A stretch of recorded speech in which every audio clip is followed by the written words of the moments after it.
apa ya? Aku merasanya aku tuh diremehkan.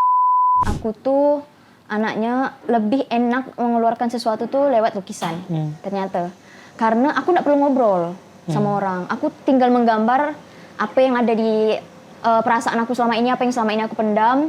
Jadi aku keluarkan lalu lukisan aku. Dan dari situ aku udah bisa ngontrol diri aku. Oke, kau harus sayangi diri kau dulu sebelum kau sayang sama orang lain. Banyak hal yang aku merasa terhambat karena aku pacaran. Entah karena aku galaunya tuh galau parah. Galau parah sampai kayak aku menghambat kerjaan-kerjaan yang lain ataupun tugas-tugas yang lain. Aku merasa terhambat karena aku kayak mengurung diri di dalam kamar. Aku nih gini-gini, kalau aku tuh pada belum selesai di ngomongin, langsung ditimpali. Ujung-ujungnya banding-membandingkan gitu kan. Nah itu yang membuat akhirnya obrolan tuh nggak sehat. Ngomong tuh terapi sebenarnya, karena dia sedang mengeluarkan gitu. Betul, daripada dia mendam. Betul.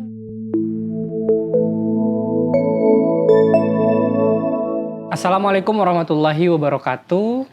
Ini adalah podcast ketiga dari program podcast Citelah. Kak, Citelah, Kak. Citelah, ini OTW cerita. Ya, program Citelah kembali lagi ini adalah kolaborasi antara Melayu TV dengan Dengerin Cerita. By the way, Dengerin Cerita adalah konten kreator yang aktif mewawancarai orang-orang di jalanan tentang kehidupan. Dan podcast ini adalah versi yang lebih panjang. Jadi kalau misalnya pernah nonton konten Dengerin Cerita yang versi pendek, maka podcast ini adalah versi panjangnya. Karena saya percaya kalau setiap orang tuh punya cerita, setiap umur punya cerita, dan di podcast ini memang kita menghadirkan cerita-cerita yang ternyata kita tuh sama gitu dengan orang gitu. Kita tuh ternyata enggak banyak bedanya dengan orang. Walaupun kita dengan latar belakang yang berbeda, tapi karena dia manusia dan kita manusia, kayak terasa dekat gitu. Sama-sama punya cerita luka, cerita kehilangan, cerita masa lalu, dan sebagainya. Nah, dan aku appreciate banget untuk teman ceritaku yang dia tuh kayak cerita jujur dari mulai episode 1, episode 2, dan sekarang kita masuk ke episode ketiga. Dan tentu saja di episode ketiga ini aku mengundang teman cerita. Siapa itu? Kalau tadi sih di-spill namanya Kak Indah. Aku sapa dulu ya. Kak Indah, thank you. Halo, Abang. Udah mampir di episode ketiga. Udah siap aku cecar dengan pertanyaan-pertanyaan? Sangat siap. Insya Allah siap. Wah, siap ya. Karena ini kebayang kan, mungkin akan menggali hal-hal yang mungkin selama ini dipendam. Iya. Atau sebenarnya Kak Indah tuh enggak memendam, semuanya diceritakan gitu ke siapapun. Oh, aku kayaknya mendam sih, Bang. Oke. Lumayan mendam gitu. Walaupun kelihatannya kayak have fun banget anaknya, tapi enggak, aku anaknya mendam banget. Ya tadi off the record kelihatan Kak Indah tuh orangnya smile banget, fun banget gitu. Tapi kita enggak tahu kan di balik funnya ternyata ada cerita-cerita yang ternyata luar biasa menginspirasi dan juga menguatkan satu sama lain gitu. Oke, mantep banget. Kak Indah, seperti biasa kita akan mulai dengan sesi kartu. Oke. Nah, tapi sebelum sesi kartu ini dimulai, aku pengen Kak Indah jelasin, deskripsikan siapa sebenarnya seorang Indah ini dalam waktu 30 detik. Bahkan kurang dari 30 detik juga, silahkan gitu. Tentang siapa Kak Indah dan ya apapun. Aku enggak membatasi perkenalan selama 30 detik. Silakan. Assalamualaikum semuanya. Perkenalkan, nama aku Indah Sukma Dewi. Aku saat ini sedang berkuliah di IAIN Pontianak. Aku semester akhir, semester 8 dan sedang menyusun skripsi. Dan kesibukan aku akhir-akhir ini itu aku tergabung di dalam agensi dan aku membuat konten untuk mereview hotel. Selain itu aku juga berkomunikasi. Maksudnya mengikuti komunitas seni yaitu Imagi Rupa, dan di situ aku bisa mengeksplor diri aku melalui seni seperti itu. Wow. Teman-teman. Semoga tergambar ya siapa tamu cerita kita hari ini. Dan aku di sini sebagai host ya Kak. Jadi aku sebenarnya lebih ke pendengar cerita. Karena enggak banyak orang tuh sekarang jadi pendengar cerita. Iya. Karena nyerap energi kan. Iya Bang. Jadi jadi setiap cerita tuh membawa energi tertentu. Betul. Dan energi itu juga nempel ke kita gitu. Betul. Nah makanya seorang pendengar cerita tuh kadang setelah mendengarkan cerita dia harus melepaskan energi-energi itu Harus atau recovery. melupakan cerita itu gitu. Walaupun pada saat kita mendengarkan tetap kita mendengarkan dengan sungguh-sungguh. Betul. Kayak gitu. Kak, sekali lagi thank you ya udah mampir di Sama-sama. podcast Cita lah, Kak. Iya, aku juga senang Bang diundang Oke. di sini. Nah, ini ada kartu dan Kakak pilih satu kartu dan kita mulai dari kartu ini lalu Oke. kita ngalir ngobrolnya. Oke. Seperti itu. Silakan. Gimana ya? Ini kartu level 1. Berapa kartu tuh? Satu ya? Satu kan? Oke, siap. Oke, jadi isinya ini adalah apa yang terlintas di kepalamu saat ditanya tentang hidupmu hari ini. Kenapa? Tentang hidup aku. Ini Itu tentang hidup ya, bukan usia ya? iya tentang hidup. Oke. Tentang hidup aku. Sebenarnya ya bagi aku, menurut aku, karena aku juga melihat kehidupan orang-orang di sekitar aku, menurut aku hidup aku tuh enggak yang gimana-gimana banget menurut aku. Jadi kayak aku tuh menjalani kehidupan aku dengan sebaik yang aku bisa. Oke. Tapi di satu sisi juga kadang selain aku berusaha untuk menjalani kehidupan aku, tapi di sisi lain tuh banyak juga omongan-omongan yang mungkin bilang kayaknya kau nggak kayak gini deh, kayaknya kau harusnya hidup tuh nggak kayak gini deh. Jadi padahal yang jalanin hidupan aku sebenarnya. Tapi banyak juga yang bikin aku tuh makin ngerasa bingung karena omongan-omongan orang yang ngelihat kayaknya kau tuh harusnya menjalani hidup tuh nggak kayak gitu. Oh, jadi Kak Indah pernah di fase orang-orang kayak ngomongin harusnya mungkin di umur segini ini ekspektasinya harus seperti ini gitu. Betul. Oh.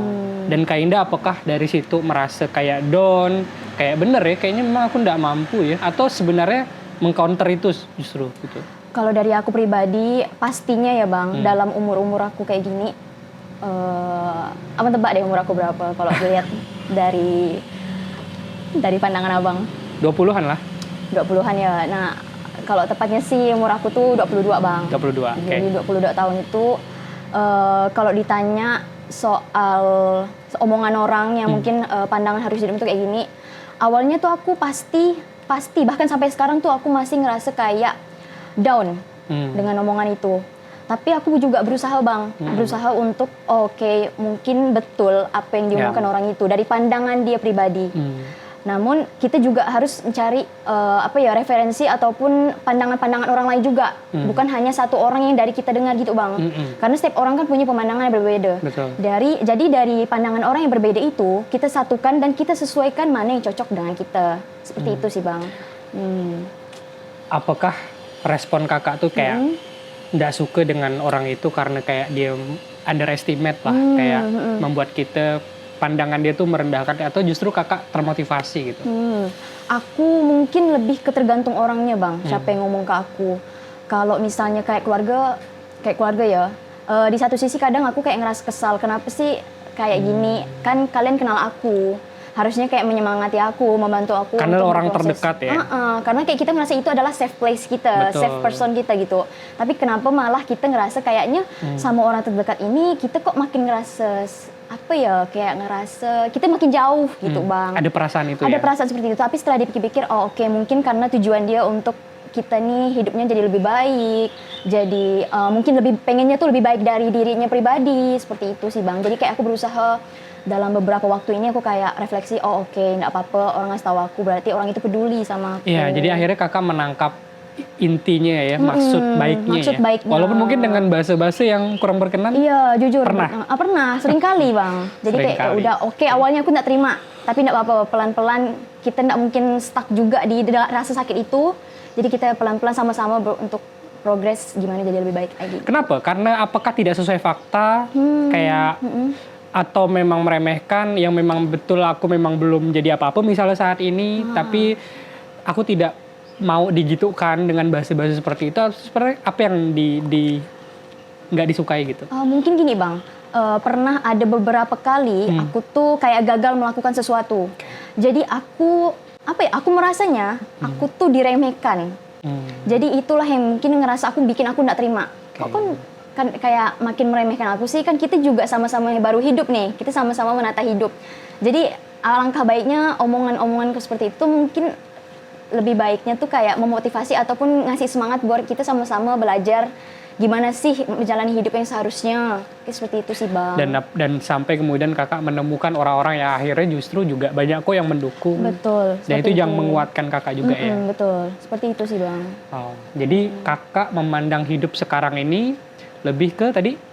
Lebih ke kayak berusaha untuk menjalani hidup, tapi tetap berusaha untuk berprogres juga untuk diri aku gitu sih Bang. Oke. Berapa usia sekarang Kak? 22 tahun. Gimana rasanya di usia 22 tahun? 22 tahun, gimana ya? Mungkin banyak sekali hal-hal yang mengejutkan di diri aku, apalagi selama ini aku tuh bisa dibilang aku tuh itu Bang. Aku nih keras anaknya, keras kepala sekali. Tapi di lingkungan aku itu mewajibkan aku untuk mengikuti aturan yang ada.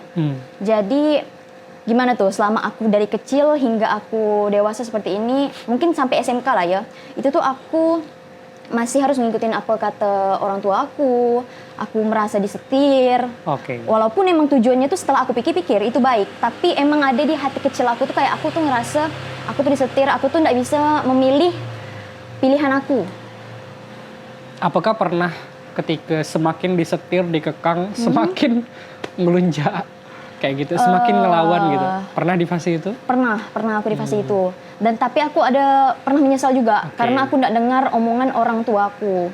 Jadi kayaknya di beberapa pembicaraan atau di beberapa topik, kayaknya aku harus mendengar salah satu yang menurut aku ini relate di kehidupan aku. Tapi kalau misalnya aku ngerasa, kayaknya ini tidak cocok di aku dan aku siap kok menerima konsekuensinya, jadi aku bakalan bantah itu. Oke, menarik. Berarti ada fase dan momen di mana pada akhirnya ada titik temu untuk siapapun yang mengalah di antara keduanya gitu ya?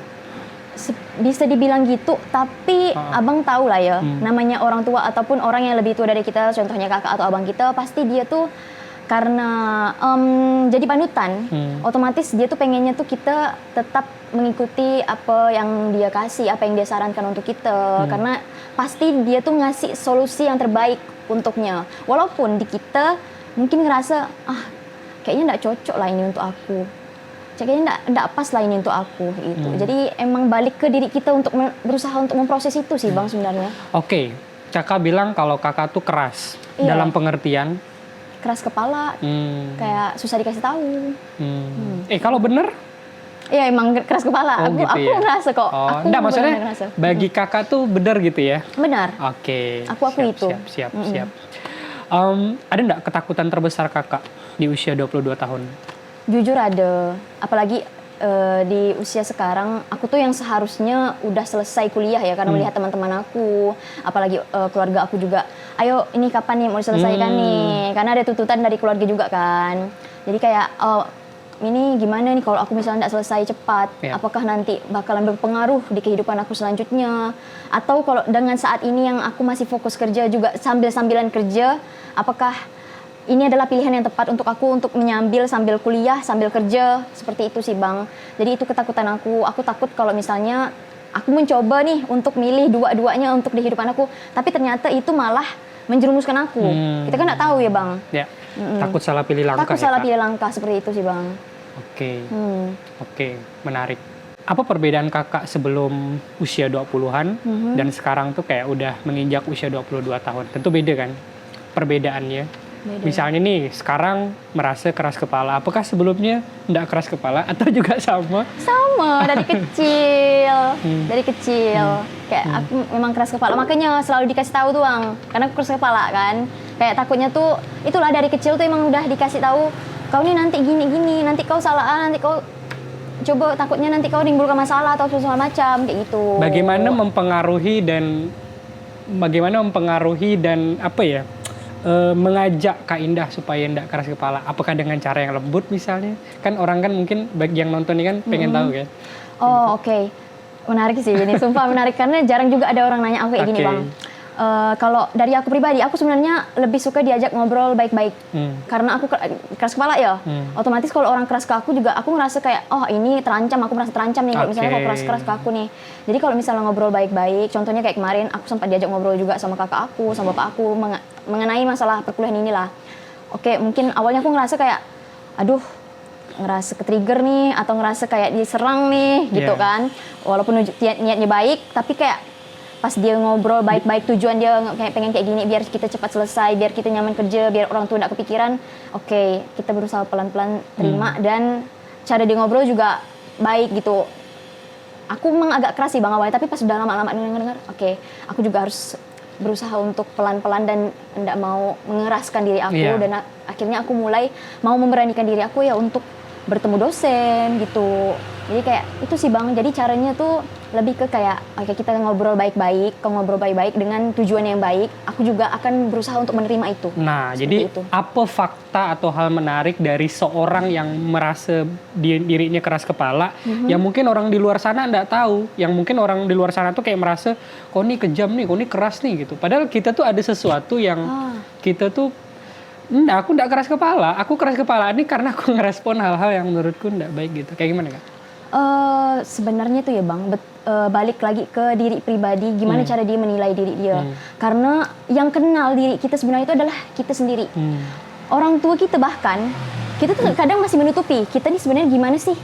Kita masih menutupi itu. Yeah. Jadi gimana caranya kita mengetahui kita tuh keras kepala atau kita tuh cara mentreatment diri kita ini tuh gimana, yaitu dengan kita mengenal diri kita. Aku nih harusnya gimana sih? Aku cocoknya gimana ya cara ngobrol sama aku?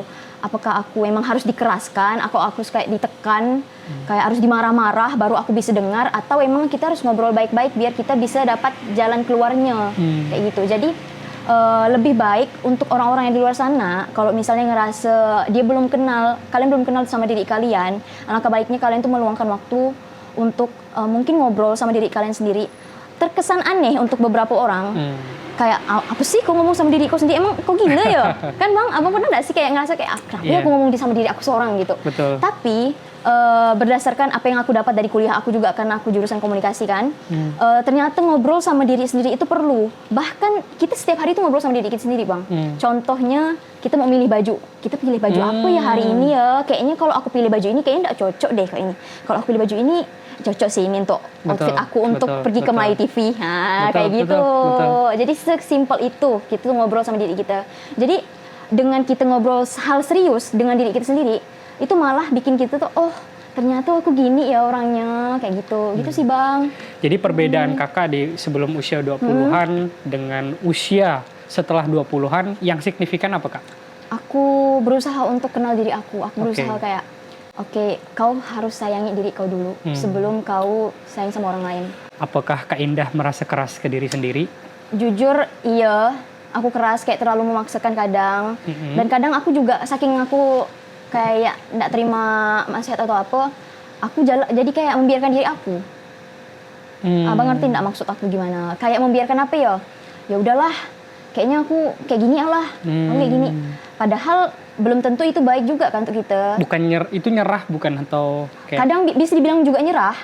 Jadi, nah itulah fungsinya tadi kita ngobrol sama diri kita sendiri. Dan kita juga ngobrol sama orang lain. Istilahnya internal dan eksternal gitu kan. Nah, jadi di umur sekarang itu emang paling betul tuh kita harus banyak-banyak ngobrol sama orang. Ngobrol sama orang. Tapi sama orang-orang tertentu.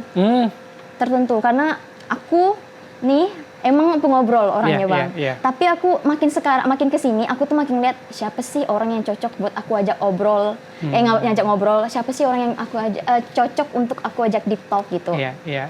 Seperti itu. Keren, menarik ya. Apa penyesalan sejauh ini yang pernah dialami? Kan udah masuk 22 tahun. Apa ada nggak kesalahan yang kemudian disesali tapi justru dapat pelajaran berharga di situ gitu? Penyesalannya Bang. Kayak misalnya tentang perkuliahan, kayak teman-teman udah lulus misalnya, atau kenapa dulu tuh kayak nggak kepikir harus mulai dari awal, kenapa baru sadarnya di usia 22 tahun misalnya, kayak gitu, ada nggak? Itu pasti ada sih Bang. Yang pertama aku tuh kan udah dikasih tahu sama orang tua aku buat jangan pacaran dulu. Tapi aku ya namanya ada remaja ya Bang, jadi kayak berusaha pengen nyoba hal-hal seperti itu. Tapi ternyata itu tanpa aku sadari dan aku mulai sadar sekarang, ternyata percintaan itu malah menghambat aku. Karena kadang, misalnya nih orang tua kita setuju, tapi karena kita nih degil ya, kita malah mendengarkan omongan pasangan kita, kau tuh gak cocok kayak gitu, kau gak cocok, bagusnya gini. dan ngerasa oh kayaknya iya deh, karena kan yang ketemu aku hari-hari juga kadang pacar aku, kadang mungkin dia ngelihat aku sebagai orang lain. Kalau keluarga kan ngelihat kita kan beda ya bang, dan orang lain juga ngelihat kita beda. Jadi mungkin kita ngerasa oh kayaknya karena aku juga sering ketemu sama orang lain, kayaknya betul deh apa yang dia omongkan gitu. Tapi ternyata malah itu menghambat aku. Banyak hal yang aku merasa terhambat karena aku pacaran. Entah karena aku galaunya tuh galau parah. Galau parah sampai kayak aku menghambat kerjaan-kerjaan yang lain ataupun tugas-tugas yang lain. Aku merasa terhambat karena aku kayak mengurung diri di dalam kamar. Terus masih banyak hal yang lainnya aku kayak lewatin. Itu sih salah satunya karena aku pacaran gitu. Karena mungkin regulasi emosi dulu ya. Betul. Regulasi perasaan dulu ya. Jadi mempengaruhi makan mungkin. Aduh, mempengaruhi kuliah. Nggak mau makan karena kelahi sama pacar. Kayak gitu. Zaman now kan, gitu kan. Oke. Oke, Kak, kita masuk ke level yang kedua cerita. Karena udah 20 menit. Iya. Nah, kita masuk ke level yang kedua. 20 menit datangku. Nggak terasa gak ya? Nggak terasa. Seru ngobrol sama abang. Padahal saya belum nanya banyak nih. Oke, silakan Kak. Oke, yang mana satu ya? Bebas. Ini aja deh. Level 2. Oh, kalau kamu melihat seseorang yang merasakan masalah yang sama denganmu, apa yang ingin kamu nasihatkan kepadanya? Oh, menarik sih ini bang. Karena selama ini orang-orang selalu merasa kalau dia ngasih saran, berarti itu adalah cara terbaik untuk berkomunikasi ke orang yang sedang menghadapi masalah. Ulangi.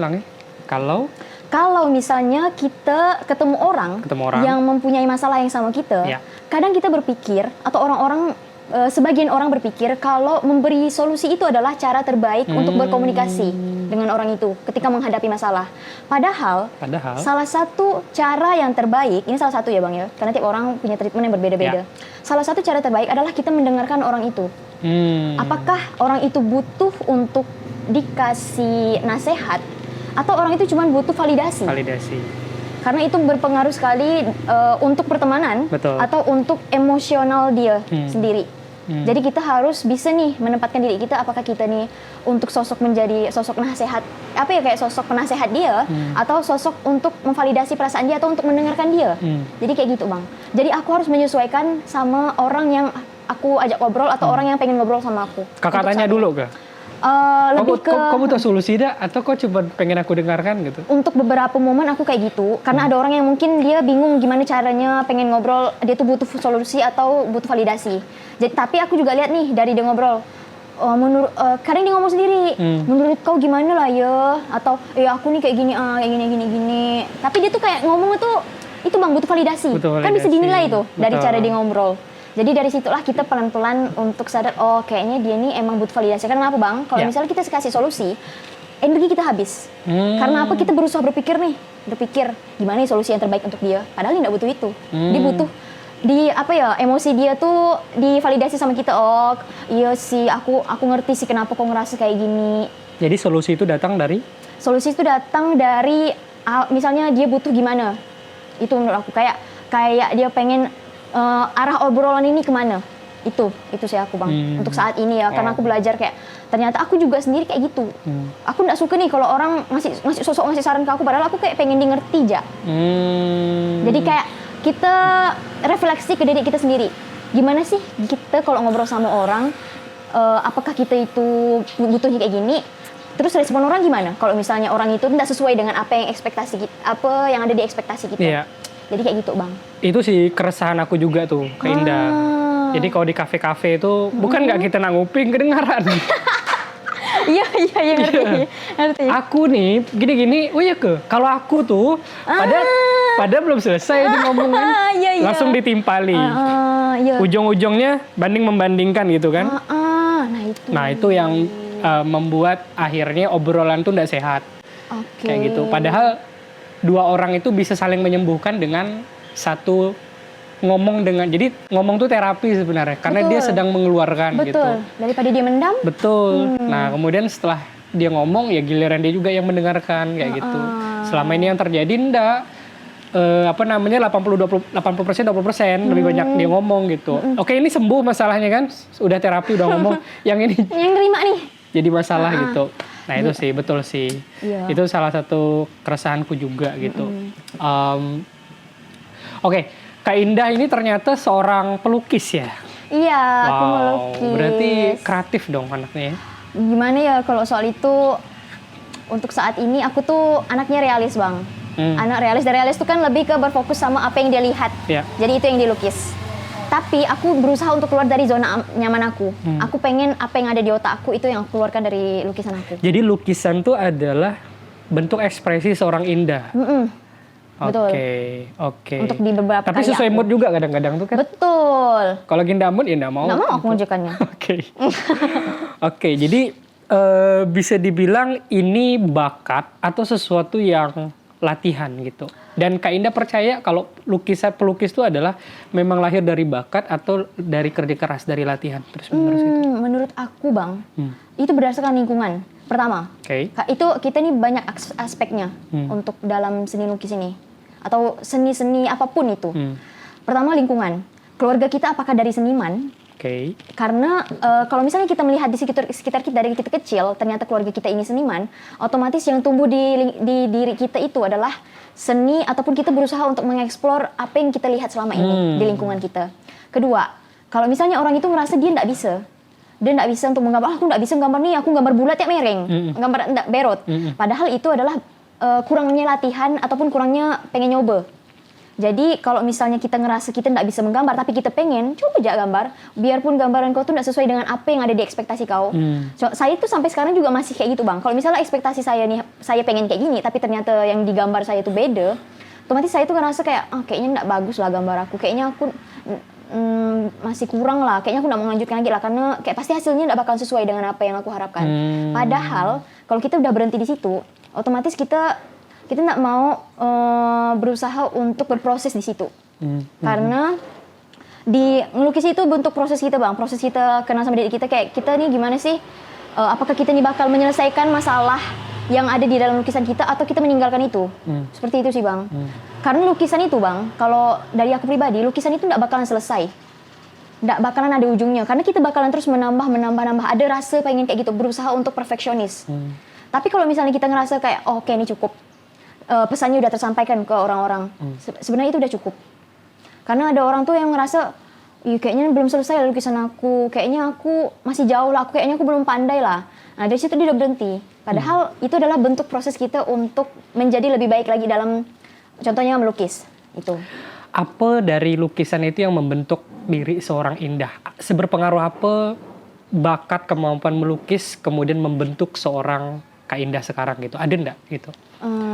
Kalau itu sebenarnya lebih ke, ternyata ya bang, aku tuh anaknya lebih enak mengeluarkan sesuatu tuh lewat lukisan. Ternyata. Karena aku nggak perlu ngobrol sama orang. Aku tinggal menggambar apa yang ada di perasaan aku selama ini, apa yang selama ini aku pendam. Jadi aku keluarkan lalu lukisan aku. Dan dari situ, aku udah bisa ngontrol diri aku. Oke, kayaknya aku, misalnya kalau aku mau marah atau mau apa, aku harus lihat situasi dulu. Aku bisa mengeluarkan lewat lukisan atau aku perlu ngobrol sama orang. Karena kalau misalnya kita langsung ngobrol ke orang, itu belum tentu orang itu bisa siap menerima apa cerita kita. Jadi ya, dari situlah aku kayak, oke, ini bisa aku ceritakan ke orang dan ini tidak bisa aku ceritakan ke orang. Dari situ aku udah bisa membedakan itu. Itu sih yang menurut aku itu penting, bang. Karena itu adalah bentuk proses untuk mengelola emosi kita sendiri. Kan ada lukisan-lukisan yang kakak posting di beberapa media sosial ya, di medsos. Tapi aku yakin juga ada lukisan yang tidak akan ditunjukkan ke orang gitu. Itu ada. Bukan aku yakin, tapi ada enggak gitu? Ada. Setiap seniman pasti ada, karena dia tuh merasa itu mungkin konsumsi pribadi gitu. Iya, konsumsi pribadi. Kenapa? Karena biasanya tuh bang, ada hal-hal sensitif yang mungkin kita masukkan ke dalam karya kita. Kadang kita berkarya tuh butuh waktu yang lama untuk meyakini apakah karya kita ini layak untuk dikonsumsi publik atau ini cukup untuk kita konsumsi pribadi. Seperti itu sih bang. Jadi aku yakin banyak sekali seniman, walaupun dia selalu memposting karya dia, tapi pasti ada karya pribadi dia yang dia nggak bakal mau posting. Kecuali ke orang-orang tertentu yang bakal menunjukkan itu. Dan dari dia siap atau enggak menunjukkan itu. Dari mulai hobi, proses rilis emosi di lukisan itu, dan apakah kakak ada rencana untuk menekuni memang jadi sebuah profesi atau ke depan gitu? Kalau untuk saat ini setelah aku pikir-pikir ya Bang, ternyata lukis bakat aku merasa ini bakat. Karena dari kecil aku berusaha untuk mencoba dan aku merasa aku bisa gambar. Menurut aku ini bakat dan aku berusaha untuk belajar dari situ. Ternyata ini aku harus bisa membedakan nih Bang, karya aku, hobi aku yang ini, apakah bisa aku jadikan untuk kerjaan atau untuk sebagai pelepasan emosi aku, atau aku pengen berkaya aja, bukan untuk jadikan jualan, pokoknya jadikan bisnis gitu. Karena emang ada karya-karya aku yang bisa dijadikan bisnis dan ternyata aku tuh nggak bisa nih kalau dijadikan bisnis yang ini nih, gitu Bang. Jadi menurut aku tadi pertanyaan apa? Ada peluangnya dong berarti? Ada peluangnya, banyak peluangnya. Yang pertama permintaan orang. Misalnya pengen dilukiskan wajah, apa, atau pengen dibuatkan apa. Aku kan juga bisa bikin clay gitu Bang. Kayak bikin gantungan kunci dari clay, kayak bikin pin dari clay, atau tutup botol. Abang tahu nggak sih tutup botol yang besi itu? Yang di botol-botol kaca ada tutup botol. Nah dari situ aku bisa bikin gaji gantungan. Dari situ. Nah itu tergantung orang mintanya gimana. Berarti kakak membuka juga kan? Membuka juga. Opsi peluang dari situ. Tergantung kapan momennya juga. Misalnya aku buka kayak gitu tuh pas aku mau pameran. Misalnya teman-teman aku pameran, terus buka stand. Art market gitu. Jadi kayak ada rencana nih. Rencana kita buka art market di tanggal sekian. Kira-kira mau jualkan karya-karya kok enggak katanya. Oke, aku bakal mempersiapkan ini gitu. Oke, wow. Kalau di Pontianak sendiri sebenarnya dunia kreatif khususnya melukis nih cukup berkembang atau stuck sebenarnya? Menurut aku sangat-sangat berkembang. Apalagi sekarang banyak anak-anak tuh yang pengen, anak-anak atau usia aku sekarang itu pengen nyoba hal baru. Mungkin dengan rasa dia nggak bisa gambar, tapi setelah melihat komunitas-komunitas seni sekarang Pontianak itu udah mulai meluas Bang. Jadi banyak ada kayak mengadakan bisa dibilang kayak apa ya namanya ya? Kayak kelas-kelas menggambar atau kayak cuman untuk berkumpul tapi sambil menggambar itu ada. Jadi dari situ tuh kita tertarik, anak-anak yang pemula atau ngerasa dirinya pemula itu tertarik untuk mengikuti, ataupun dia udah bisa tapi dia pengen bergaul sama anak-anak yang seniman gitu. Kayak gitu. Dan ada perkumpulannya, komunitasnya? Ada. Mulai bertambah banyak perkumpulan seni. Dan sebenarnya tuh Bang, setelah aku lihat gitu, ternyata emang udah dari dulu tuh udah ada Bang perkumpulan seni, entah itu seni musik, seni lukis, ataupun hal yang lain sebagainya. Tapi mereka tuh mungkin enggak terlalu menggencarkan di sosial media. Jadi dari kita sendiri lah berusaha untuk mencari tahu komunitas-komunitas seni apa aja yang ada di Pontianak seperti itu. Itu sih Bang. Apa namanya tuh, dari Kak Indah sendiri itu masuk ke dalam komunitas itu? Aku masuk. Imagi Rupa namanya komunitas seni itu. Imagi Rupa. Imagi Rupa tuh komunitas seni yang dibuat sama Bang Noval. Dia tuh mahasiswa akhir di Untan, dia komunikasi juga. Jadi itu dibuat sama anak Untan Bang sebenarnya. Dikhususkan untuk anak Untan karena di Untan sendiri itu ndak ada organisasi ataupun komunitas yang mengarah ke seni lukis. Jadi dari situlah keresahan mereka tidak punya ruang, jadi mereka buat ruang itu sendiri. Sampailah sekarang. Jadi bukan cuma anak mahasiswa aja, tapi orang tua, anak-anak, atau anak seumuran aku itu bisa bergabung di dalam situ. Tidak mempunyai batasan umuran, dan kau mau pemula ataupun kau udah bisa melukis, nggak apa-apa, kita gabung sama-sama, kita sambil belajar di situ. Jadi terbuka lah ya. Terbuka. Dan komunitas Imagi Rupa ini, dia itu banyak sekali mengadakan kegiatan, biasa tuh entah itu sketsa sore, ataupun kayak sketsa rupa. Sketsa rupa itu lebih ke kayak ngasih info ataupun ngasih apa yang udah didapat dari pemateri ini untuk disebarkan ke orang banyak. Kalau sketsa sore itu kita menggambar bersama-sama. Jadi tidak ada yang saling ngajarin itu, tidak ada. Kayak misalnya, tapi kalau misalnya dari yang menggambar itu pengen minta diajarin atau pengen gimana sih tutorial atau gimana sih cara gambar menurut kau tuh yang bagus tuh gimana gitu. Jadi kan saling sharing gitu. Siap. Ada juga kayak kegiatan itu. Dia tuh kita ke tempat-tempat, entah itu di daerah tertentu atau di panti asuhan seperti itu Bang. Kayak kita mengadakan kegiatan seni di dalam situ sambil berusaha untuk bertemu dengan anak-anak, menyapa mereka. Tapi kita juga nyambil ngasih ilmu ke mereka tentang itu seni. Oke. Keren. Kita cukupkan untuk lukisan. Aku pengen gali tentang kepribadian, sisi hidup dari seorang Indah. Baik, balik lagi. Aku boleh nanya nggak? Ada nggak titik terendah seorang Indah yang pernah dilewati dan bagaimana momen atau fase itu dan bagaimana proses move on atau bangkit dari situ atau belum atau masih belum bangkit atau seperti apa Kak Indah? Oh, jujur ini dalam banget, dalam ya titik terendah karena di umur 22 tahun ini sebenarnya apa sih titik terendah aku, sedangkan aku juga masih belum berada di titik yang dimaksud, apa yang ada di pikiran aku titik tertinggi aku tuh belum sampai di situ. Tapi yang hal terberat sekali yang aku hadapi itu adalah kepergiannya mamaku. Karena itu benar-benar mengubah hidupku, mungkin bisa dibilang 180 derajat. Kayak situasi rumah juga berubah pastinya. Karena yang selama ini selalu mama bantu handle, tapi ternyata sekarang bapak yang punya peran semuanya itu. Jadi otomatis kehilangan sekali kita di rumah. Dan itu titik terberat aku, dan aku ngerasa aku ini anak bungsu ya bang. Jadi kayak makin berat nih. Jadi kayak aku berusaha untuk mengerti, makin berusaha mengerti karena semua orang merasa kehilangan. Termasuk aku kehilangan, tapi gimana caranya biar aku tuh nggak makin memberatkan orang di sekitar rumahku. Itu yang menurut aku berat. Berat karena aku beban mental aku. Dan karena aku harus menerima omongan-omongan yang mungkin selama ini dia pendam, tapi karena kepergian mamaku, jadi akhirnya keluarlah omongan-omongan yang mungkin gak enak menurut aku.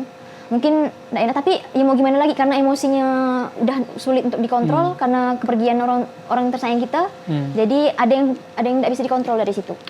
Jadi ada yang berubah pola banyak pikir sekali berubah.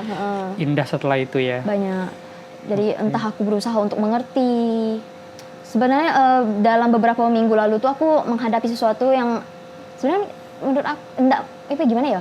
Kalau mungkin orang lihatnya biasa-biasa aja. Tapi setelah aku menjalani itu aku berat sekali bang. Aku benar-benar kayak aku meninggalkan kerjaan aku untuk 1 minggu itu. Aku benar-benar meninggalkan kerjaan aku untuk mengembalikan mental aku sendiri gitu kan. Terus aku kayak ada masalah sama keluarga aku. Karena pikiran aku itu, aku tuh berusaha untuk menyelesaikan sendiri bang. Di umur sekarang nih kayak aku nih berusaha untuk menyelesaikan masalah aku sendiri, dan aku di pikiran aku tuh nggak mau merepotkan orang tua aku ataupun keluarga aku. Itu niat baik aku ya sebenarnya. Aku di pikiran aku itu adalah niat baik aku, tapi ternyata keluarga aku tuh menganggap kalau aku tuh malah nggak mikirkan mereka ataupun makin merepotkan mereka, karena aku nggak mau cerita, karena aku mau menyelesaikan sendiri. Itu adalah 2 pemikiran yang bentrok sekali untuk saat ini. Jadi bukannya itu salah paham ya berarti? Salah paham, tapi aku berusaha untuk menjelaskan posisi aku gimana sebenarnya. Tapi mungkin bagi mereka, kau tidak benar, kau itu pikiran negatif kau gitu. Nah, kata-kata itu mungkin yang akhirnya kakak sendiri ya udah susah nih lanjut diskusi komunikasi nih, karena kayak udah ada jasman atau tembok. Saya nggak tahu ya. Tapi balik lagi masing-masing orang akhirnya bereaksi sesuai dengan apa yang dia tangkap gitu. Betul. Oke. Tapi untuk saat ini ya udahlah. Kayaknya emang aku di sini berusaha untuk mengerti ya. Kayaknya aku salah. Tapi aku juga nggak mau nih bang denial ke diri aku. Aku percaya kalau aku juga benar kok. Aku berusaha untuk mengerti mereka. Karena di pikiran aku kan belum tentu di pikiran mereka sama. Jadi setiap orang kan berbeda. Jadi dari situlah kayak ya udah kita jalan walaupun pikiran kita berbeda, tapi aku berusaha untuk ngerti, dan mungkin orang tua aku juga pelan-pelan dan keluarga aku juga berusaha untuk pelan-pelan ngerti dengan diri aku yang seperti ini. Dan tentu seiring bertambahnya umur semakin juga akan belajar lah ya. Betul. Dari setiap fase. Yang penting tuh apa ya bang? Kalau dari orang tua aku tuh maunya tuh aku tuh komunikasi apa yang ada terjadi di dalam hidup aku, sedangkan aku ini mendam ke mereka karena aku kayak mikirnya aku nggak mau. Karena nggak mau dibilang lemah, nggak mau dibantu, atau toh aku cerita pun nggak dipercaya atau apa gitu. Itu sih bang, yang terakhir, poin terakhir. Itu lebih itu. Karena mungkin aku anak bungsu, mereka ngerasa aku nih masih kecil, dan aku juga ngerasa aku emang kayak aku kayaknya sebenarnya masih butuh bantuan, tapi aku juga pengen kok aku bisa menyelesaikan masalah aku sendiri. Walaupun emang konsekuensinya berat sekali, harus melibatkan banyak masalah, tapi menurut aku itu adalah bentuk proses aku untuk bertumbuh. Karena aku ketemu mungkin ada masalah ataupun ada sesuatu gitu. Jadi dari situlah aku belajar. Tapi dari masalah itu efeknya ke keluarga apa gitu, sehingga mungkin ya cerita aja gitu daripada nanti itu misalnya terlibat atau apa gitu misalnya. Kalau dari aku pribadi, aku saat ini kayaknya lebih baik aku ngobrol. Aku selesai kayak karena gimana ya bang, kalau udah dari keluarga sendiri mintanya seperti itu, oke, mungkin yang bisa ngerti ataupun yang bisa berusaha untuk memperbaiki itu atau menjaga keluarga itu, lebih baik orang yang apa ya udah, kalau misalnya ngerasa aku yang punya masalah, aku yang buat masalah, ya udah aku yang berusaha ngerti, seperti itu sih bang. Oke. Wow, ini dari awal sampai akhir kayaknya banyak ke keluarga ya. Iya, karena biasa, menurut ya? aku apa ya, karena kita ketemu sama keluarga setiap hari. Oke. Masalah luar tuh ya udahlah, nanti pelan-pelan kita bisa juga dari situ apa ya bang. Karena kalau misalnya dari keluarga kita sendiri pun kita sebenarnya sulit, otomatis kita ketemu orang atau gimana pun bakalan sulit gitu bang. Paham. Dari situ aku belajar kayak oke, betul juga. Bapakku sendiri bahkan ngomong, kau gimana? Kau ngobrol sama orang bisa, tapi kau ngobrol sama bapak, kau masih ketahan, kau masih kayak ada rasa tidak percaya sama bapak. Gimana kau bisa ngobrol sama orang? Dari situ oke, tidak apa-apa. Kita sama-sama mungkin gitu. Ya, paham. Tentu akan ada alasan yang mungkin juga kita tidak mau ungkapkan itu gitu kan. Oke Kak, thank you. Udah 40 menit kita masuk di sesi ketiga, level ketiga, dan kita masuk lagi ke cerita yang ketiga. Cerita ketiga. Level Aku ketiga. mau yang di belakang-belakang aja deh. Boleh? Oke. Oh my god. Apa? Ini berat sekali sih bang. Kenapa? Jujur ini berat buat aku. Baca aja. Menurutmu apa arti pulang bagi kamu? Oke. Gimana ya? Pulang nih banyak apa ya, bercabang-cabang menurut aku. Pulang tuh punya ada kotaknya masing-masing gitu. Silakan. Tapi pulang bagi aku, pulang tuh adalah kita kembali ke agama kita. Maksud kayak apa yang ada di ajaran agama kita, mungkin mendekatkan diri ke Tuhan kita, seperti itu. Itu adalah arti pulang menurutku yang sesungguhnya. Bukan pulang ke rahmatullah atau meninggal gitu, bukan. Tapi lebih ke kayak sebenarnya perjalanan hidup kau ini itu tuh kan udah diatur oleh Yang Maha Kuasa. Nah, gimana caranya kau untuk melewati itu? Ya udah, kalau kau misalnya mau bisa menyelesaikan itu, walaupun banyak sekali hambatannya, kau tetap harus pulang dengan berdoa, dengan minta petunjuk ke Allah, atau kau mau jalan sendiri nih. Karena jujur saat ini pun aku masih bolong-bolong ya bang sholatnya. Kalau misalnya aku ngerasa berat apa segala macam tuh, kayak aku tuh masih denial gitu, masih denial. Tapi di satu sisi juga kayaknya aku nggak bisa. Aku harus benar-benar pulang. Aku harus menata hidup aku dengan cara aku berdoa, dengan cara aku minta petunjuk, seperti itu. Pulang menurut aku. Keren. Apa yang sedang kakak perjuangkan sekarang? Perjuangkan. Untuk perjuangkan apa ya bang? Mungkin aku pelan-pelan. Saat ini aku ngerasa banyak sekali hal-hal yang tertinggal dari diri aku. Salah satunya skripsi aku. Kerjaan aku juga aku ngerasa aku selalu berusaha untuk mementingkan diri aku gitu. Jadi kerjaan aku itu ngerasa kayak itu bang, kayak ketinggal gara-gara aku nih mentingkan diri aku. Padahal kan kita namanya juga udah kerja, kita udah kontrak, kita udah segala macam. Otomatis apapun halangan yang ada di hidup kita tetap harus selesaikan itu. Nah dari situlah aku kayak mikir, kayaknya aku harus pelan-pelan perbaiki inilah. Dan aku perbaiki satu-satu, mungkin dari diri aku benar-benar harus bisa manage waktu, entah itu untuk skripsi aku ataupun untuk kerjaan aku. Nah, ataupun ekonomi aku, karena ketiga ini kan pasti berpengaruh di kehidupan aku. Jadi dari situlah mungkin apa tujuan aku ya bang ya, dari pertanyaan abang, tujuan aku saat ini yaitu tiga itu tadi. Aku bisa mengelola keuangan aku, karena dari situ, karena kita tidak ada duit pasti stres. Nah stres itulah tuh yang bikin pikiran kita kemana-mana. Otomatis kita harus mengelola itu. Kedua, kerjaan kita harus kelola, karena kita berhubungan dengan orang lain. Apalagi aku sebagai content creator ya bang, otomatis dari situ bakal berpengaruh ke depannya kalau misalnya aku salah langkah. Dan skripsi aku ini bakal menentukan pekerjaan aku ke depannya nanti, atau harapan keluarga aku biar aku selesai, seperti itu. Tiga itu. Mungkin pertanyaan terakhirku kak. Apa itu bang? Sebelum meninggal, apa yang ingin diwujudkan? Sebelum meninggal, apa yang pengen diwujudkan? Ini harus wajib satu atau banyak? Kak, kalau aku sih punya 3 ya sebenarnya. Bebas. Gak apa-apa, bebas ya. 3 sih sebenarnya Bang. Yang pertama, aku benar-benar meninggal dalam keadaan aku tuh bertakwa sama Allah. Karena ya gimana pun kita bakal balik ke Allah, otomatis kita harus mempersiapkan diri kita untuk Allah gitu kan. Ya. Itu pertama. Kedua, aku harus membahagiakan orang tua aku dulu. Karena tujuan dia hidup juga pasti dia untuk anaknya, dan aku harus mempunyai rasa timbal balik itu untuk orang tua aku dan keluarga aku.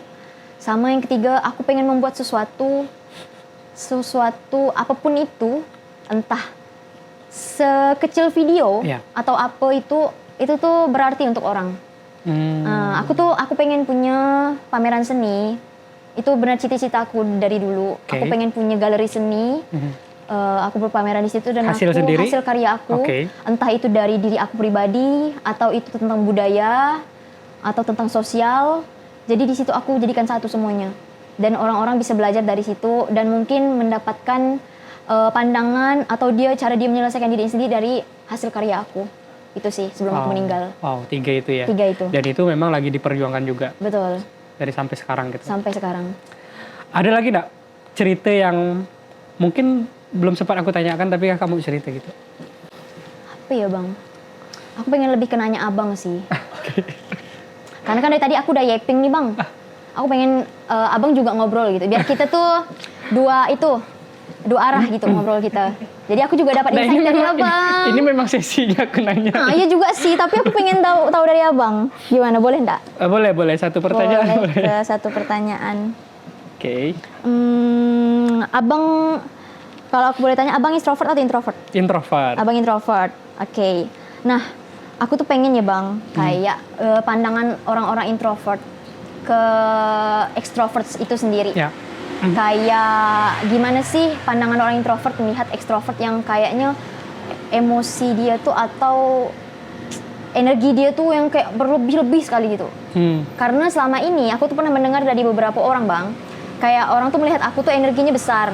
Jadi ada beberapa orang yang ngerasa kayak, Indah kayaknya kau nggak perlu deh mengeluarkan energi kau sebanyak itu karena karena ada orang yang mungkin tidak nyaman dengan energi kau itu. Padahal aku niatnya menyebarkan energi positif aku karena aku pengen aku ceria gitu. Nah, gitu gimana pandangan abang sebagai orang yang introvert? Justru kalau orang ekstrovert tidak menjadi dirinya ekstrovert, ya lelah lah, capek kan. Justru kakak sedang menjadi diri kakak gitu. Betul. Dan orang yang tidak merasakannya, ya dia akan aneh. Siapa itu? Ya orang introvert. Kenapa dia aneh? Karena dia tidak belajar bahwa ada orang introvert, ada orang extrovert. Dia mikir bahwa semua orang tuh harus introvert kayak dia. Sehingga kalau ada orang heboh, orang yang banyak ngomongnya, orang yang ceria, punya ekstra energi, dia kayak aneh gitu. Padahal ya dunia tuh banyak orang yang tipenya selain dia gitu. Itu ya sih kalau menurutku. Sama dengan orang extrovert, heran dengan orang introvert. Kenapa sih diam terus gitu. Gitu. Karena orang extrovert itu mikir semua orang tuh harus kayak dia gitu. Harus pengomong segala macam. Biasanya salah paham gitu tuh karena dia nggak open mind sih. Nggak belajar sih. Nggak menerima bahwa setiap kita tuh berbeda. Nah, ketika sama-sama belajar, orang introvert dengan orang extrovert, itu malah jadi kolaborasi yang luar biasa sih. Satu introvert butuh, butuh masukan, butuh sesuatu yang dia dengar. Karena introvert itu kan pendengar yang baik ya. Nah, sementara orang extrovert itu butuh sesuatu yang diucapkan. Nah, itu kan masuk tuh. Jadi kayak semacam, kolaborasi pertemanan gitu. Nah, kalau jodoh, kolaborasi jodoh. Suami introvert, istri ekstrovert, istri introvert, suami ekstrovert gitu. Jadi kayak gitu sih Kak. Jadi kalau Kakak disalahpahami, ya bisa tadi dia mungkin belum paham tentang esensi introvert dan ekstrovert tuh bukan dua hal yang berbeda, tapi preferensi kebutuhan dia sih. Kayak gitu. Tapi lebih betul sih Bang, sebenarnya tuh kayak gitu tuh sulit kita kontrol orang lain, tapi diri kita yang sebenarnya perlu kita kontrol. Gimana? Misalnya kita introvert, kalau aku introvert kayaknya aku ajak ngobrol tipis-tipis, tapi secukupnya energi aku. Kayak gitu. Kadang kan orang introvert kan maunya diam ya terus gitu kan. Gak ada tuh Bang, orang kayak introvert kayak gitu. Tapi ada juga extrovert nih kadang gak sadar nih energi dia terlalu berlebih, sampai mana orang tuh gak nyaman sama dia. Nah, itu sih Bang yang saat ini aku tuh pengen aku selalu tanya ke orang introvert biar apa? Biar aku tuh aku juga mau ngasih energi aku, tapi juga aku juga harus berusaha mengertikan posisi aku karena aku hidup tidak sendiri. Betul. Nah, seperti itu. Nah, itulah pentingnya punya teman yang introvert yang paham kan. Karena gini, aku juga pernah ketika nggak belajar hal-hal ini, sehingga kok temanku bisa bergaul sebebas mungkin ya, kayak seekspresif mungkin. Kok aku susah sekali. Lalu aku benci dengan diriku sendiri. Padahal setelah aku pelajari, ya kelebihan dia itu, tapi dia juga ada kelemahan. Nah, kelemahan itu adalah kelebihan aku, paham nggak sih? Ngerti? Kayak gitu. apa ya? Setiap orang kan punya kelemahan masing-masing. Introvert kan ada kelebihan kekurangan, Betul. ekstrovert juga ada kelebihan kekurangan. Lalu yang terjadi konflik yang ada sekarang adalah introvert itu nyalahkan si ekstrovert. Nah, padahal itu tuh yang dia nggak bisa. Betul. Paham nggak? Betul. Nah, itu tuh kelebihan si ekstrovert. Betul. Kayak gitu. Sementara si ekstrovert nyalahkan introvert, yang itu tuh kelebihan si introvert. Masing-masing tuh kelebihan, tapi dia terganggu dengan kelebihan itu. Kayak gitu. Karena kenapa? Karena dia merasa ya nggak open mind tadi, belum ada ilmunya, belum belajar segala macam. Betul. Kayak gitu sih. Jadi pada akhirnya ya aku menerima diriku hari ini, aku menikmati diriku hari ini. Ya aku nggak mau jadi orang juga kayak gitu. Aku pengen jadi diriku sendiri aja dengan caraku buat podcast kayak gini. Seorang introvert buat podcast dengan muka aku yang datar, nggak seekspresif kayak biasa orang ekstrovert kan. Nah gitu udah segala macam. Dan aku juga menikmati, enjoy dengarkan kakak ngomong. Karena aku sadar bahwa kakak ekstrovert. Justru aku heran kalau misalnya kakak seorang ekstrovert pendiam. Itu bukan diri kakak gitu. Iya, itu berusaha menahan diri. Ya, balik lagi, kita nih sebagai orang introvert sadar lawan kita nih siapa. Introvert kah, ekstrovert kah gitu. Misalnya ada orang tua kan nanya, bang, kok anak saya ini pendiam ya? Cek dulu dia introvert atau ekstrovert. Iya. Kalau dia introvert ya wajar kayak gitu. Betul. Artinya dominannya memang pendiam. Tapi kalau dia ekstrovert, setelah dites kepribadian misalnya, dia ekstrovert tapi sehari-hari dia pendiam, biasa ada masalah. Entah itu komunikasi di rumah, Trauma segala macam. Betul, itu kayak ngaruh gitu. sekali kan, Bang? Jadi kalau seorang Indah banyak ngomong, ya memang seharusnya begitu. Tapi kalau seorang Indah tiba-tiba diam di sebuah circle, berarti ada masalah. Ya gitu, kadang tuh kelihatan sekali budak tuh kalau misalnya, kau ngapain? Padahal kami itu emang lagi capek ya. Nggak kayak biasanya kan. Jadi kayak, gini ya rupanya pandang orang introvert ke aku gitu. Jadi gitu sih Bang. Jadi kayak berusaha untuk setiap pemikiran-pemikiran yang introvert tuh berusaha aku tampung, nanti aku baru proses itu. Gitu. Sip ya? Sip. Terima kasih banyak Abang. Oke, sama-sama Kak. Oke Kak Indah, thank you ya. Makasih banyak udah mampir di program Cita lah. Iya, nanti sama-sama. boleh Cita lagi ya kita. Ya. Siap. Aku 2 kali dah Bang di sini Bang. Iya. Sebelumnya aku udah diundang. Oke, tapi ini agak lebih eksklusif ya, Iya. karena ini ngomongan tentang Pribadi. It's all about you, gitu. Oke, itu aja. Nanti kita akan sambung di episode berikutnya dengan teman ceritaku yang baru di episode ke berapa? 4. Next keempat gitu ya. Dan terakhir, makasih banyak sekali lagi Kak Indah sudah bergabung dan mudah-mudahan sedikit lebih lega ya ceritanya ya. Iya, terima kasih juga udah ngajak aku ngobrol. Siap. Oke, kita akan ketemu lagi di episode berikutnya. Melayu TV, Kita serumpun. Yeay.